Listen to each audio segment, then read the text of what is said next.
Ara Ara. Hey guys, and welcome to another episode of the Ara Ara Channel. I'm Amy, your host for today, and with me are Vivs, who's my co-host, and Ali. Hey guys! Hello, hi. Hi! So how are you guys doing today? All good. Thank you so much for having me on board with the Ara Ara podcast. And you, Vivs? Yeah, I'm also doing good. We just came from the Call of Duty event last night, and it was amazing. So they launched the season 3 of Call of Duty, and yeah, I think that's it. How about you, Amy? How are you? I'm actually sick. So it doesn't show in my voice. Yeah, if I sound weird, it's because I'm sick. Oh man. But it is what it is. It's okay. It's worth the lamb chops and steak that we ate Oh last yeah. night. Oh yeah. Sounds like a really good dinner time. Yeah, it was. That It event was fancy. Yeah, because it was an address. So, I Yeah, mean, Trust maybe Hotel. our... Yeah. Ooh, outdoors and whatnot. Yeah, it gets pretty Yeah. windy Yeah. actually. Yeah, It plus does. the food and drinks. So that's what happened to Amy. Plus out late. Okay, now why are we here today? So we're here with Ali because we did a recent collaboration with OtakuME, and Ali is the marketing lead for OtakuME.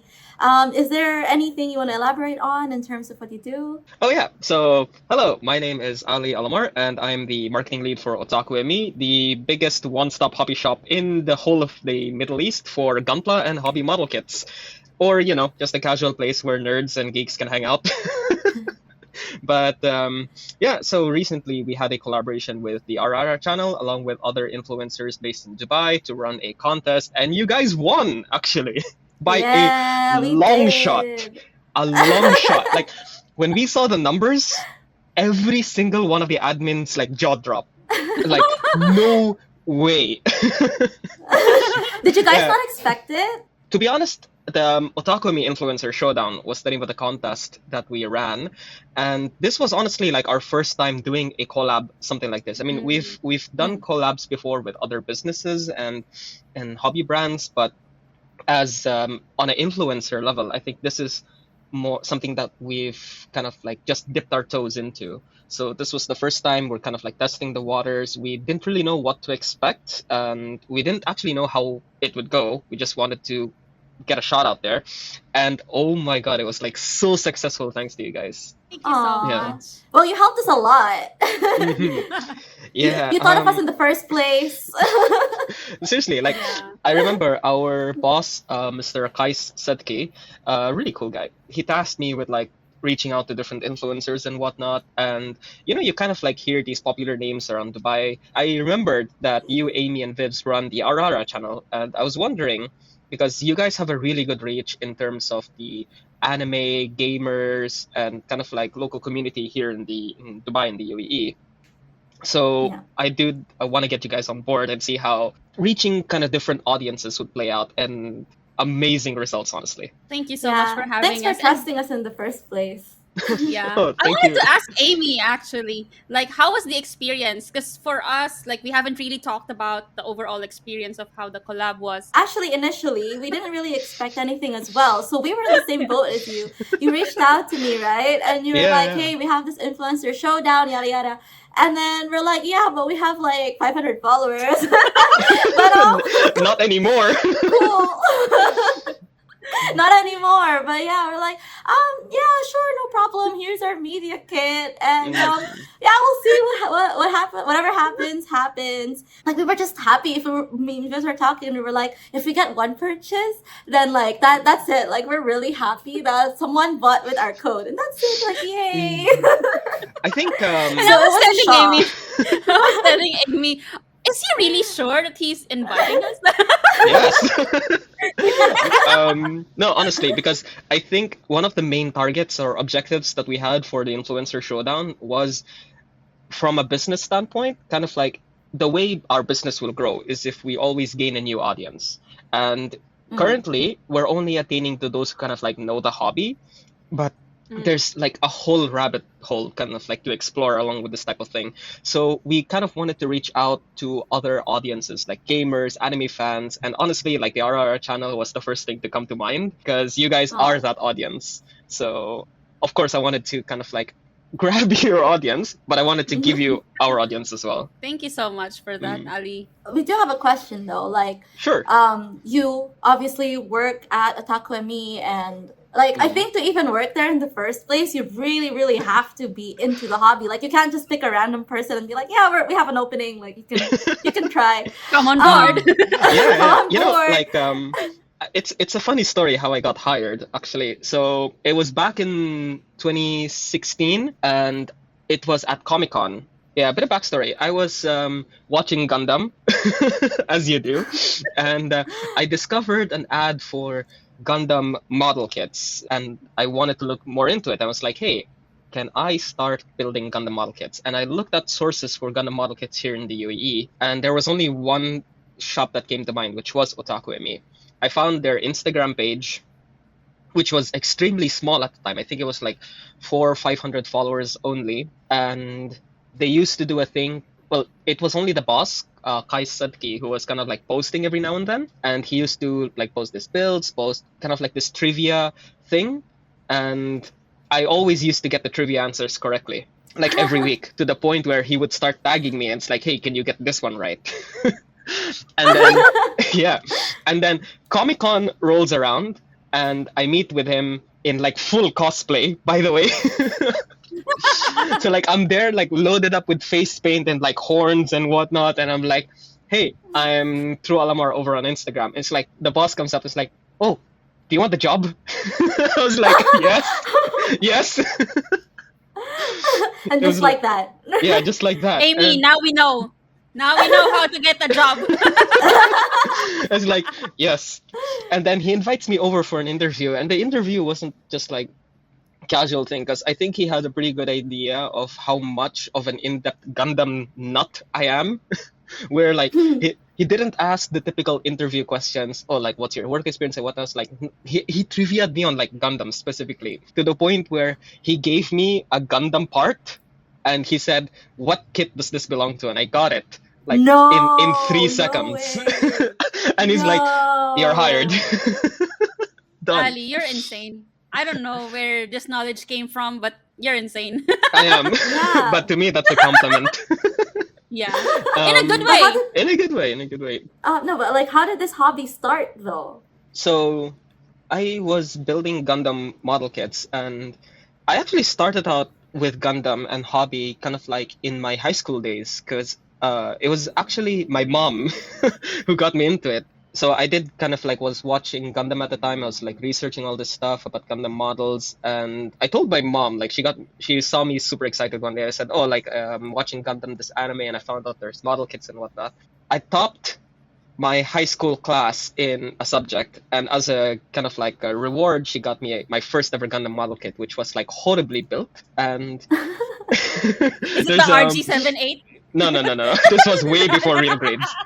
But like, it was my first ever Gundam build. It was a small figure about yay big, and I like proudly kept it in my room on my display shelves. And then this is a nightmare. This is actually a running joke with a lot of like collectors or model kits. Like, okay, I go out of my house, and then I come back, and my family's there, and my little cousins. I was like, oh no.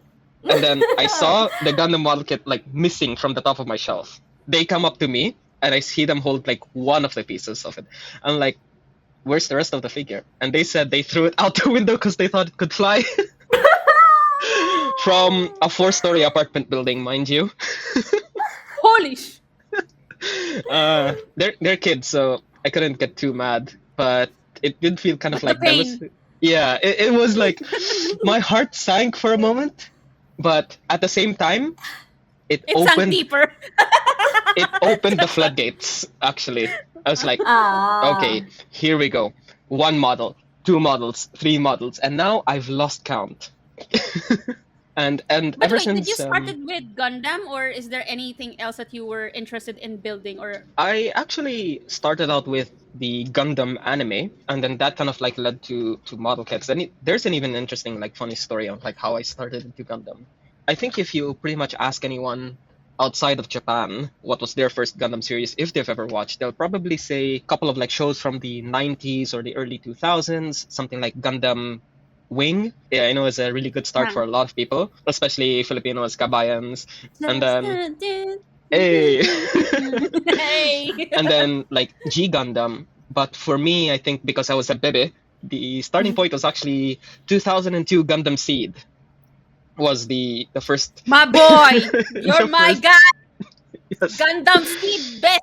Yes, honestly, because I'm half Filipino, as you know. So I was traveling on vacation in the Philippines, and I stumbled upon Gundam Seed, which was airing on Cartoon Network Toonami at the time, and that was around 2004. So that was actually my first introduction to Gundam. And then 2008 rolls around, and I discovered the internet.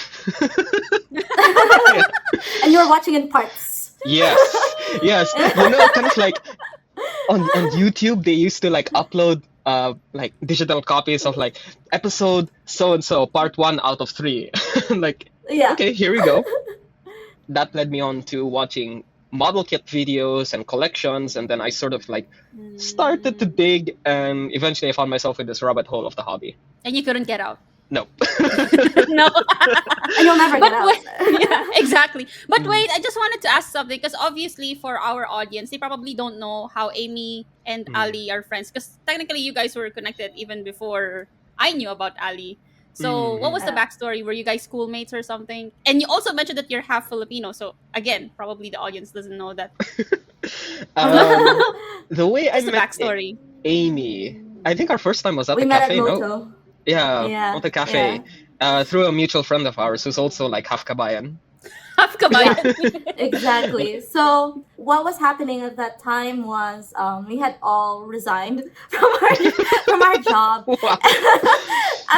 And I'm not going to elaborate on why, but we were thinking, all right, let's freelance together. And then our mutual friend goes, oh, I have this friend who is looking for something in relation to like marketing and social media. And we're like, all right, cool, like let's meet him. And he comes in and he brings like a Gundam build, yeah, exactly. He brings a box for us to build. And then And that was the first time you met him? yeah, that was the first time. See, that's how crazy Ali is. I was like, mm. I can explain it to them, or I can let them do it. I'm gonna let them do it. Yeah. He's like, if you want to understand it, here you go. And for me, I'm like, oh wow, okay, let me try. And then I opened the box right then and there, and then I'm like stuck on like 3 pieces. And then I'm like, I don't know how to do this. I'm so bad. And go ahead, Ali. And you dropped a couple of pieces, especially that one headpiece that was never found again. Oh. Yeah, exactly. No. You have tasted peak Gunpla. You are not a Gunpla builder if you have not broken or lost pieces. I remember the meme where if you drop a piece of a Gunpla model or something, it will go into a black hole. Yes. Oh, You never find it again, no matter how hard you try. You kind of just have to like, okay, this is my life now. Yeah, I swear it just disappeared. Like I'm just trying to fit the pieces, and it was the red, like this little red thing, and then it just disappeared. I'm like, I swear it just fell on this floor. Like why is it not here? Never found it's it. Supposed to be right here. That's kind of like the initiation process to kind of like getting into this hobby. I feel like I would be super pissed if that happens to me, because so far, thankfully, it hasn't happened. But with my brain seeing a missing part, that's why I'm scared of this first build that I had, which is see. Oh man. I hate this model. I'm so sorry, but yeah. Anyway, going back. Yeah, man. So that was my first encounter with Amy, and really, really good meetup. Yeah, it was. And the thing is, Ali even remembered that I lost that piece, because I was like, and I he guess I'll remembers never which build this piece. again. Yeah, I was like, I guess I'll just never build this again. And he's like, no, I'll give you a piece one day. I'm like, okay, yay, cool. And then we did the OtakuME collaboration, and we were done. We shot all the entire video, yada yada, and we were about to leave, and he's like, Amy, just wait. Like, okay. Wait, I remember the piece.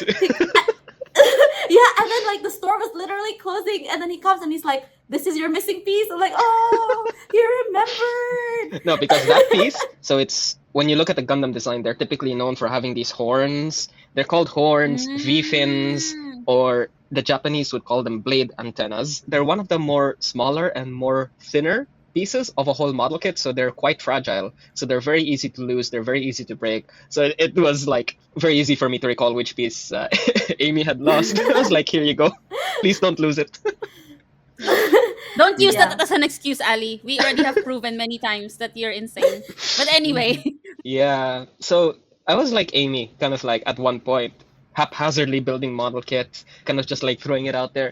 It was exciting because like opening up a model kit box was opening like a treasure chest of possibilities, like a whole new kind of like realm to explore. Okay, I can do this, I can do this, I can do this. And you know the excitement that you get when you open up a Lego kit? It was like that level, and then you build up that Lego model. Because Lego, to be honest, is also a form of model making. But here's the really exciting Yeah. bit. What if you take said Lego model and you build it up as the instructions say? It looks nice, looks fabulous. But what if you take it apart and you use those parts to create something out of your own creativity or your own imagination? And that's kind of like another world of possibilities to kind of like dive into. So I joined OtakuME in 2016, but I started building model kits way back from 2013. So I had kind of like 3 years Oh. experience before then. But I didn't used to build as much because the whole rarity of Gunpla here in the Middle East was somewhat scarce. But as soon as OtakuME opened up, yeah, floodgates opened. Here we go. Take my money. but you know, Mhm. I just realized I'm really dumb at math because you told us before that you started with OtakuME since 2016, which Yeah. in At my this- mind it's like, yeah, that's like 4 years ago, maybe 5 years. No, it's And then I realized now, yeah, that's why it just clicked in my head. That's why I told you I'm dumb with math. So I mean, Oh, no. It's hard to believe. Like, it's 8 years already. Oh my God, no. Because I look back onto it as well, time to time. It's like 8 years, and we've grown so much because of our community support and the support of like channels and individuals like you guys and the Ara Ara channel was really, really good.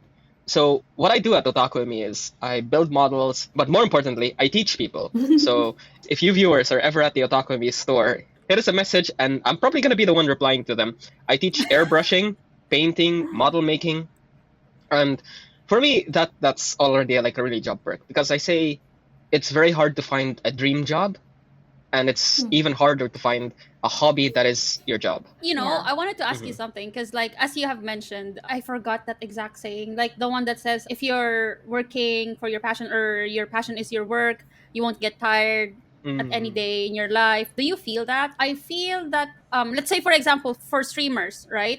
They do it as a hobby and then eventually they get paid and they do it full time and then they get burnt out or tired. Does that ever happen to you? Honestly, burnout does exist, and I do kind of like feel that time to time, especially when we have a lot of events and collaboration, especially Comic-Con time. Because once I was hired, I realized I don't have as many opportunities to cosplay anymore. I joined OtakuME in 2016, and 2017 was the first MAFCC Middle East Film and Comic-Con that we were attending as OtakuME. I was attending as an exhibitor. That was burnout. Because setting up, I think, when we used to participate at Middle East Film and Comic-Con, when it was in the World Trade Center in Dubai, so that's 2017, 2018, 2019, and 2020, we're usually the biggest, if not one of the biggest stalls at MEFCC. And to kind of like set up something like that big was, oh my God. I was running on coffee. I never used to drink coffee before until I started working. And then now I'm like drinking 7 cups a day of coffee. It's a lot of coffee. Yeah. Man, like, funny story at Comic-Con setup as well. So for those who don't know, back then, the weekends was Friday, Saturday. Comic-Con used to be Thursday, Friday, and Saturday, the 3 days. But the setup day was Wednesday. And I remember on 2017, we were the biggest stall. Construction of our stall was supposed to start by 7 in the morning, but it started by 1. And it finished by 8 in the evening. And so we could only start from 8 in the evening. So we were there from 7 in the morning. We started setting up 8 p.m. So a full 13 hours. 12 hours. Yeah, 13 hours. And we finished setting up at 4 a.m. Well, actually, we didn't set up. We got kicked out by security because they had to do their checks. So we got kicked out by security at 4 a.m. And then Comic-Con at that day starts at 9 in the morning. So it was literally go home, take 2 hours of rest, shower, and come back. It was like... So... Thursday, you had to deal with the lack of sleep. Friday is the busiest day because that's like the cosplay competition, the busiest weekend, everyone's off. And then on Saturday, Comic-Con ends at 10 p.m. and you had to close and shut down everything by midnight because I think their permits only lasted until midnight. So you had to like like literally rush and pack everything and then deliver it to our warehouse for storage and whatnot. So a good 5 days, I think, of like struggle and whatnot. And surprisingly, the next day we had a shipment of new items coming in, and I was stationed at the warehouse. So Oh no. yeah, so like a full week of like exhaustion. It was really nice actually. My first Comic-Con experience as an exhibitor and working for OtakuME. There was burnout, to answer your question, but at the same time, it did kind of like have its perks because I did enjoy it. It is my passion. And I think one of the really, really cool things is no matter who you are, where you come from, whatever your beliefs are, there is always like a unifying thing between all of us. And for this, it's kind of like either you're enjoying Comic-Con or you're enjoying Gunpla and whatnot. You can just go on an even floor and just indulge in something that you're passionate about. So meeting new people, getting to know different people, making friends, I think is a real perk about this hobby. Which is nice. Oh. And by the way, since you've mentioned about the hobby, and I like how you're just laughing off the trauma now. Yep. Like, that's PTSD. But Yep. anyway, I wanted to man. ask, what is your favorite build so far, and what makes it special? Oh, I don't have it here, but it is displayed at the OtakuME store if you're visiting by. It is a custom Gundam model kit. It goes by the name of the 1-to-144 high grade Gundam Astray, which is also from Gundam Seed, mind you. So that is actually my favorite build, and you'll see it at the displayed at the store over there. It's in a glass cabinet. It's my holy grail. Don't touch that. So I mentioned earlier how one of my first Gunpla builds was thrown out the window, but my second Gunpla build was something that I've ordered from Japan, and it was the Gundam Astray, and I built it up, and it was a red and white mobile suit figure. And over the years, it's been in my collection. It's gathered a lot of dust, but I was like, okay, here's a chance to kind of like show how much I've grown. I bought a second Gundam Astray, and I customized it, and I built it. And it's a physical and visual representation of how much I've grown over the years. This is my start. This is where I am now. So that is kind of like my prized possession. Oh. Yeah. And, it's very cringy, I think, to kind of like, I think for a lot of like cosplayers, a lot of artists, to see your first anime drawing, to see your first anime cosplay, I think is very cringe for a lot of people. And to kind of like go back to see what was my first Gunpla build is also very cringe. But, you also kind But of you like can see the growth. exactly the progress, how much you've come, what are the things you've learned, what are the things you've improved upon. I think is also a very magical thing about this kind of like hobby. And to kind of like visually and physically kind of like see it, to touch it is really magical. Yeah, I feel like for craftsmanship, that's really, very important, that to see how your craft grow over the year. Because like, especially for us in cosplay, like we do basic cosplays at the beginning. Just like I told Amy in the previous episode, that usually first cosplays are closet cosplays, meaning anything you can get from your closet and like wear it, but eventually throughout the years, if you ever get into the rabbit hole, then you will, spend more money and be more fancy with your costume. But yeah, even in Gunpla, I think like you will have to spend more time in learning how to do airbrushing and all the details, and because by the way, I'll just tell you one quick story. So remember I told you that my brother started doing Gunpla as well, building Gundams. Oh my god, he is down there. Like down, way further down than me. Like he even bought what's this? The God Hand Nipper. Oh my god. Okay, yeah. And his wife found out. The wife was like, "What were you spending 3,000 pesos worth of nipper? What is this for?" Oh man. That's how he is now. Man, honestly. And he's painting his builds as well. Anyway, sorry. That's really good. No, it's a very interesting thing, honestly. And I'm in touch, like, even though I'm a Gunpla builder, I think of myself more as a creator or a craftsman, because like we don't just cater to Gundam models. I mean, our hobby store even caters to cosplayers, because there's a lot of like hobby supplies and whatnot that you can actually use for cosplays. People can come into our building and painting stations that we have there. If they want to learn how to paint or airbrush, hey, I'm the one teaching. I've painted a few cosplay props for my own cosplays whenever I do have the chance. And I've helped people kind of like build up and do their cosplays, because there's a lot that this hobby can actually teach you. It's very educational. I didn't know what I was doing. I was kind of like that Patrick Star meme with the nail and the board in the head at one point. I was like that at one point, but the kind of like teaches you to grow along the way, and I've helped many people as well. And they've like gone to help other people, kind of like pass on the knowledge, keep it going, was really nice. And about the story about you told me about your brother, the God Hand is only the start. Trust me. It's I only showed the start. Amy after the God Hand nipper. He has like a brush, the cutter, like a whole set with the mat. That's why I said he's down there somewhere, because like Oh, painting. it gets well, deeper. so- It gets deeper. Like we've had And I feel bad for my brother because he's the same as me. Like when I get into a hobby, I go down there. oh man. So Mm. that's why I'm trying not to be too much involved yet with Gundam. So I've been an OtakuME for 8 years now, and I've met so many different people, and I think making friends and whatnot is really cool. But I also like talking to people, like, how did you get into this hobby? What are your favorites? And getting to see different people's backgrounds, introductions into this hobby. I remember this one guy. He walks into the store, like casually. He goes up to me and he asks, "What's the biggest, most expensive Gundam model you have?" I was like, "Sir, are you sure?" It's like, "Yes, I recently broke up with my girlfriend, so now I have money." That was his legit line, word for word. It's like, "I broke up with my girlfriend, I need something to do, I have money." I'm bored. Yeah, exactly. I wish I was Like, that here you rich go. too.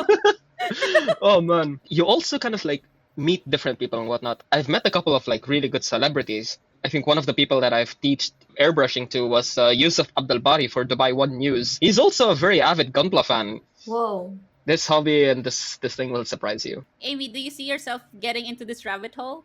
No. No. It's not yet. Oh, okay. Yeah, to Not be yet, fair, yeah, because cosplaying, Amy didn't do it before, but now she's like, yeah, Luffy. Mm. It starts from there. But why did you say no immediately? So like, remember when we had the shoot? So the first time I tried, I was like, oh, okay, let me do this, and then I failed horribly. And then when we did the shoot, I was like, I know I'm gonna fail really badly at this. And then I was failing really badly at this, and I'm like, Ali, just build it for me, please. I saw. I was like, no, she can do this. She can do this. I believed in you, Amy. Yeah.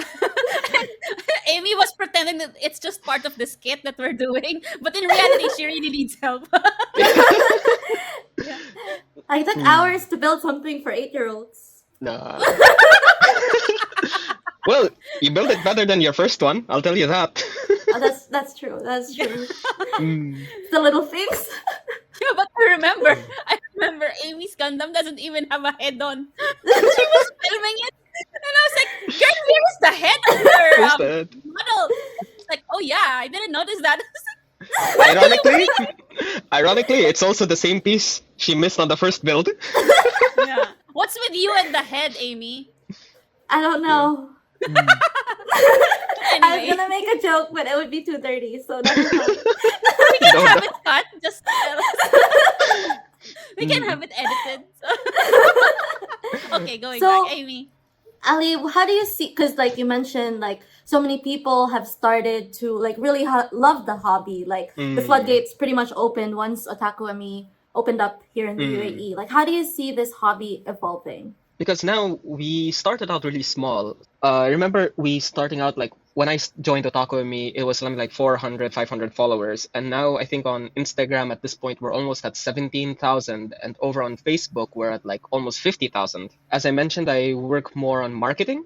And I think how OtakuME or like how I differentiate myself in kind of like that strategy bit is to kind of like know your audience a bit more. I mean, people will kind of like sell the product. You'll always see like ads and different pages selling Gunpla kits and whatnot, which is very, very typical. But I think for me, or what sets OtakuME apart is we don't kind of like sell the products or the models. We sell the culture, we sell the hobby, we sell the memes. Yeah. We recently went viral with a lot of our memes, the typical jokes that modelers face. So jokes about losing the parts, joke Finish about your backlog. yeah, finish your backlog. Because one of the running gags, you'll just buy it to kind of like have it. but you won't ever build it. You're just the safety or the security of just knowing that you have it, and then that's it. Just like in every hobby, I guess, like in video Exactly. games, you have so many backlogs in reading How books, I know you two whatever. are So gamers. How many games have you bought that have not played? don't ask me that question. Okay, there you Please, go. I I feel don't attacked. like being called out like this. Imagine. Wait. Speaking of, I bought all of the Final Fantasy VII games, which I have here. Wait, I'll show you. So I have all of these three. Okay. Okay, How many have you played? I've only played this. And have you finished I it? haven't played. Yeah, this one I finished. I've Okay. played these two for an hour. But in my defense, Eida's coming up, and it's Hmm, gonna be a week long That's vacation. true. Because like, as far as I know, it's only Monday that has work. It's a Hmm. work day, and then the rest will be holidays. So I'll be with my Hey. babies over the Eid holidays. Hmm. Is So what you tell please. yourself. Stop calling me out. Excuse me. Mhm. So yeah, kind of like on that kind of like level, it's a bit of a gag. It's like a lot of banter. We make jokes and whatnot. I play on these things with our marketing, and we've gone really viral over the past year. We've really been booming, and I see OtakuME continuing along this like growth because our main company catchphrase is "think outside the kit," you know. So Yeah. it's a twist on think outside the box. We don't want to like stick to the norms. We want to always like go on a different level, be up there on a different approach. So I think this is where I see OtakuME going. Oh, but I have another question. So, since you've mentioned that what OtakuME does to set them apart is to sell the hobby, I really like the ambience, Mm. by the way, of the store because you have the racetrack and then you Mm, have tables where you can actually build the kit, like, and exactly. then you're there to help out. But at the same time, since we're building a community, where Mm. are some places where people can hang out and, do you Oh, know anything? Because, like, yes. it's very hard, especially for me. I don't have any friends in this hobby No yet. friends. So, that's why, yeah, No, no, unfortunately, no. that's why I want to know. Oh, you have us. At least me and Amy. Oh, except Otaku ME and Amy, Okay. obviously. So the OtakuME store is kind of like the prime location. But other than that, Mm, here in Dubai, there is Mangaya Cafe, which is fairly new. They recently opened up just a couple of months ago. They're mm, just 2 minutes walk away from Jijiko metro station. And I think it is Dubai's first manga anime cafe. So the cafe mm. is actually split into two parts, where on one section you can actually, it's a manga library, and you can actually buy manga from there or buy anime merchandise. I think they have t-shirts, pins, bags, books. So it's a really, really cool place for collectors and whatnot. Or kind of like just the general anime weeb weeb meetup. Yeah. Um, Environment. I'm in my yes. place. On the other section, it is you have like tables where you can get desserts and coffee. So it is a cafe section, and you can choose to read manga or watch anime on a TV that they have set up there. Every so often, they also do game nights, quiz nights. I think they also had like a cosplay night one time. It was a Mm. really, really cool place. It's called Mangaya in Al Garhoud, next to Jijiko metro station, or like a 2 minute walk away. Really, really cool place. And I'd Oh. say that is one of my favorite places ever. So if people want to see you outside of OtakuME, they just have to Uh, go to. Probably Yeah. catch me there. Because, Mm. this is what I don't like about where I live right now. Most of the cool places are on that side. I live towards the. I don't want to say where I live because, I'll get Yeah. doxxed online. But yeah. But anyway, I live far from that side of Mm. Dubai. So that's why. Anyway. And Mm. Amy lives somewhere near that I'm in the side. middle. I Yeah, live in the middle, so I used to live yeah. in the middle too.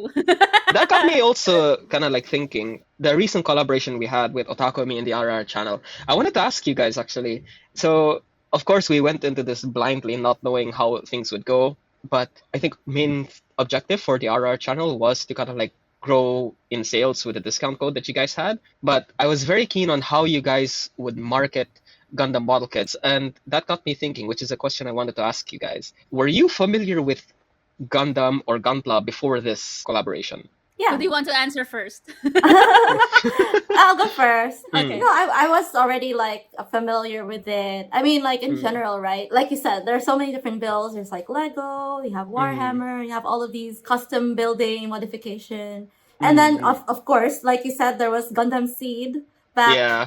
you know, In in the 2002. Philippines, and like I would also see it when I would go on vacation. Hey. So yes, I was aware, but I was also not sort of didn't really think of the hobby, if that makes sense. But for me, it's also the same as you guys. Like, I know the hobby. Obviously, there's a lot of Gunpla builders in the Philippines. Philippines is really a good spot for gaming, for being an anime fan, cosplay, Gundam, everything. Because most of us there grew. I mean, Japan being near us, it's very easy for us to be part of the culture, watch animes and stuff. So I already know about the hobby. It's just that I didn't get the time to do it because during that time I was busy attending events as a cosplayer. So Oh, even if I okay. see the kits, right? Like I always see shops having kits and stuff, I really want to buy, but at the same time I didn't have the space where to put it, and to have the Yeah. because my time is already occupied with cosplaying.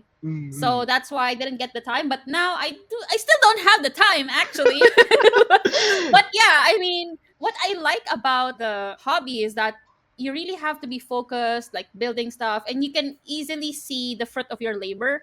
Yes, Unlike yes. other hobbies, like if that makes sense, like there's the reward that you can always actually see that hey, I built that. Yeah.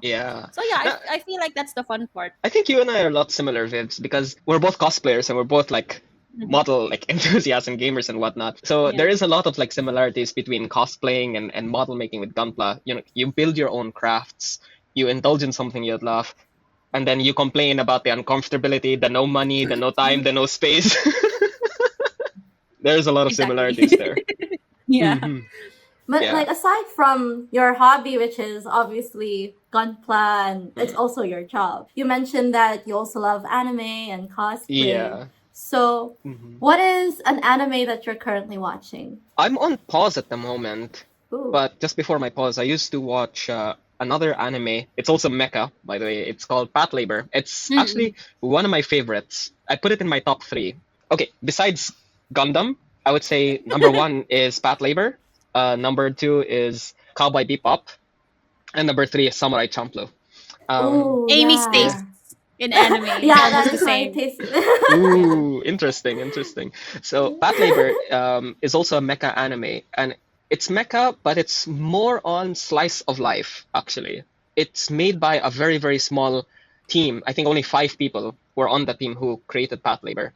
And one of them was the director Mamoru Oshii, who is also the same director for Ghost in the Shell, if you guys have ever heard of it. Oh, Yeah. of course, yeah. Yeah, but the story of Path Labor is kind of like there's a lot of these big construction projects, and the technology for construction kind of like evolved into mecha, and then slowly these mechas started to be used in crime, whether it's like the drunk stealing one of the machines or like general robberies and whatnot. So in that setting, the government of Japan, it is in Japan, of course, the government of Japan started giving these machines known as labors to their police officers. So they started to go on patrol labor, Path Labor.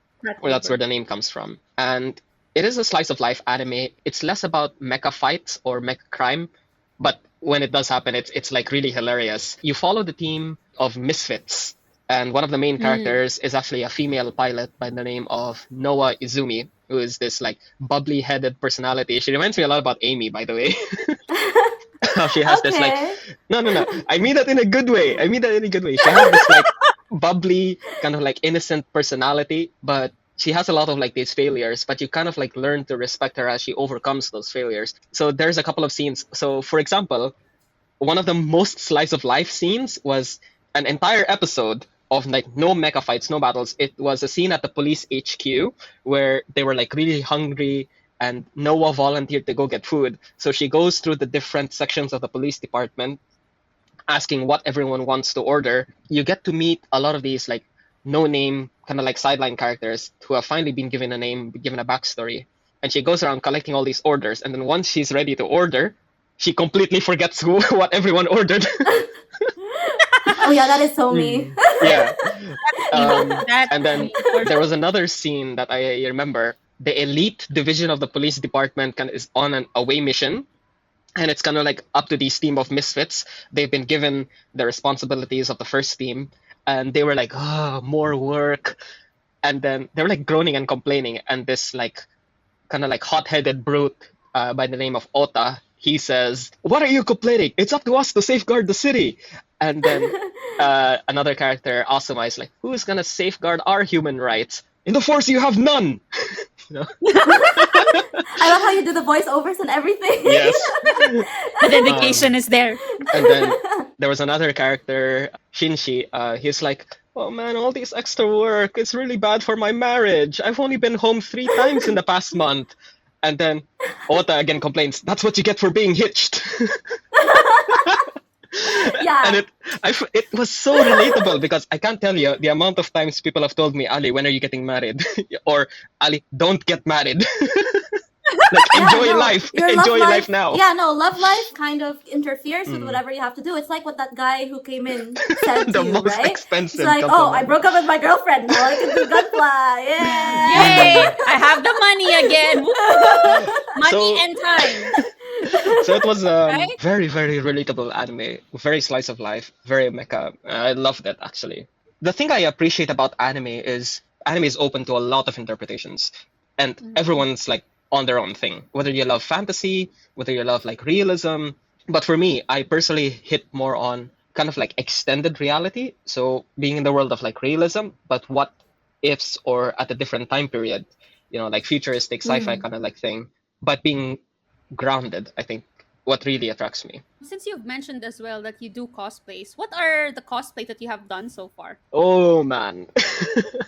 So, Another man. rabbit hole to discuss. Yeah. So. I started, my first cosplay was in 2012, and it was actually the first Middle East Film and Comic Con. So I've actually attended every year of MEFCC up until 2022, where I missed 1 year because it was in Abu Dhabi. But I started in 2012, and at the time there was, okay, cosplaying is one rabbit hole, but there's another rabbit hole of a series.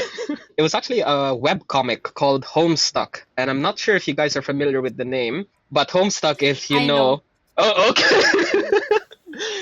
2012 was the era. Yep, Yeah. 2012 was the era. Homestuck, for the viewers that don't know, is a webcomic. It's an online interactive webcomic created by Andrew Hussey, and it is, I think, more than 12,000 pages long. I think I'm safe in saying that it is probably the second or the third most heavily worded script in the English language. At the time, Homestuck was very popular in the West, kind of like in the Americas, in Canada and Europe and whatnot, and not so much in the Middle East or Asia. I was really invested at the time, and like I'm gathering all these cosplay supplies, and I cosplayed a character known as Gamzee, who is one of the trolls in the comic. And as a troll, he had gray skin and horns. So Vims, you might relate here, Yeah. but I remember putting on the costume, and I was putting gray face paint and gray skin paint all over myself, wearing these horns, like in my room. My dad walks in, he sees me. My dad walks in, sees me with these like huge horns here, like protruding from my head, wearing like face paint and whatnot. And he's like, Ali, why are you worshipping the devil? I was like, no. So that was the start. And Oh, okay. as I went to the 2012 MEFCC, it was very small. It was the first one at the time, and I'm there like clad in like gray skin paint and horns, and I've had people recognize the character. A little while longer, there are more of these characters coming in from the same series, and it's like, oh hey, I didn't actually think Homestuck was popular over here, but no, hey, it is. And made some new friends and whatnot, and we had this group. It was the same group of cosplayers, and we made the agreement that every year we'd cosplay a different character from the same series. So 2012, 2013, 2014, 2015. Yeah, I was cosplaying a lot of these like Homestuck characters with like different horns and whatnot. And safe to say, there's this one shop along Jumeirah Road where I'd get my gray skin paint, and I'm pretty sure I was the only one buying the gray color over there. I was their best customer for a while. Yeah. I can imagine. But you Mhm. know what I like about attending events like this or being able to talk about our hobby now is that in the beginning you will feel like, oh, there's not much fans of Homestuck, or like there's not much fans of, let's say, whatever game you're playing or what anime you're watching. But attending these conventions, attending these events, you will find out that, hey, there are people who like my whatever I like, you know, Yeah. and you become instantly friends with them. That's what I really like when I attend conventions, because like I don't know people, obviously, like I only know few, or like let's say Amy, but if I see character that I know from a certain, let's say, game or anime, they really like it when they get acknowledged. Like, oh, Exactly. you're from this character, and then instant best friends. So Exactly, that's exactly. what I really like. one of the really joys about cosplaying is it's costume role play. You're in Mhm. a role play with a character, and what's even more magical is you yourself are in role play. But what if the viewer, the audience, are engaged in the role play, so they become a character of their own? And I think that makes it a real like theatrical performance. I know, Amy, you love theater, as you mentioned in your podcast. I remember I had this one friend who was cosplaying as No Face from Spirited Away, and he was at MEFCC, and he was giving out these like gold coins. It was those, those chocolate gold coins. Ooh, yeah. And people were just like taking and taking and taking. And then he came across this one little girl, and he offered the gold coins, and she said no. And she actually like curled up his hand and like gave them back because it's bad to take gold from No Face. Yes. Oh. Yeah. So that was a real magical moment, actually. The typical outside audience, I'd say, kind of like, what do cosplayers normally discuss? Oh, like, how did you make this? How did you make this? How did you make that? No, we discuss how uncomfortable are you? I remember other things that I've cosplayed. When I played Nier Automata by Square Enix, I cosplayed 9S because I saved enough money to buy all the costume props and whatnot. I crafted my own sword. I cosplayed 9S at 2018's Game Expo, I think it was, Dubai Games Expo. How uncomfortable. I was there on the convention floor. It was nice taking photos with like people and whatnot. So 9S is an android that wears a wig, so already uncomfortable. I'm overheating up here. A blindfold, so I'm 95% blind. Okay. And a heavy coat. I'm sweating in the dead summer, like the heat of Dubai. Dubai. Okay. I'm like sweating. And I was wearing the costume from like 1 in the afternoon all the way up to 11 p.m. in the night. And as soon as I took off the coat and everything, my shirt was like completely soaked in sweat. It was like so uncomfortable. I swear, the Dubai weather is insane for cosplayers. It's unforgiving. Just the wig itself. That's why whenever Amy and I go to events, I try to think of the most comfiest cosplay I have. Exactly. But at the end of the day, it's still uncomfortable. Like, for example, we went to MEFCC, right? I was wearing Nico Robin. It was a leather outfit, mind you. And I was telling Amy, I have 2 cosplay lenses for Nico Robin. One where I can see, but it's not as accurate. And one where I cannot see at all. I know which one you went with. 100% accurate. I was deciding whether I should do something that for comfort or for accuracy. Of course, I had to go for comfort because like I cannot go to an event, do video, and be blind. Yeah, like, exactly. No. When I did 9S, the blindness, man. I had to wear like a blindfold. I was 95% blind. And what's even worse, it was a black blindfold. It was a little bit transparent. I could see a little bit out of it. But when I went into the convention floor, being an esports festival, it was like all dark. Everything was dark. No, I am blind. I'm Now you're overheating. 100% blind. I am overheating and I am blind. And at the same time, I think there was this like stage performance they invited the cosplayers onto, and they asked me to go up on stage and do a little act, do a little skit. And I was so worried if I was gonna like accidentally fall off the stage at the time, but no, I think it turned out really nice. And that was the last time I ever wore that cosplay. Now it's in my closet. Never to be seen again. Yep. Okay, I had my fun. So last question for you, Ali. What advice would you give for someone who wants to get into, well, 2 things, the hobby of building Gunpla, and then the other one, getting into cosplay? There's one advice I'd pretty much give for both. And it's, if you want to get into it, just do it. Just dive into it. For everyone, it's going to be a bit different. At the end of the day, it is a hobby that you have to consider. And I always tell this to modelers. I always tell this to cosplayers who are my friends in the cosplay community who also experience burnout from cosplaying, or my friends who are tired of building and collecting. I always tell them this. It is a hobby at the end of the day, and it's something that you have to have fun with. If you're not having fun with it anymore, it's completely fine to drop it. But to actually start off with it, I think it's the most important step, because you never really know how things will turn out unless you kind of like just try it out. For both things, there will be things completely wrong. There will be mishaps, there will be mismanagement. Things will 100% go wrong. And I think what defines both of it is how well you can recover from mistakes and what can you learn from this, because these are types of hobbies where you will only get better. For a lot of people, they see these like elite cosplayers with these grand shining glimmering costumes who walk down like a suede red carpet, you know, like frolicking through fields of flowers. They've got like people clapping and cheering for them. I think that who's never done it before, or for someone who's really new, I think that kind of like feels overwhelming because they see that they can't reach that level. And I think the biggest mistake is seeing themselves at that level right at the start, which never happens. You know, first cosplays, first Gunpla builds will always suck. A bit of advice from Jake the dog from Adventure Time. To be good at something, first you have to suck. Yes. Just like the Gunpla that I showed you guys, like it was just half the body. It was my first build. I'm sorry, it's not as sturdy as I want it to be. Oh, no. That's not your fault. That Gunpla kit is really bad.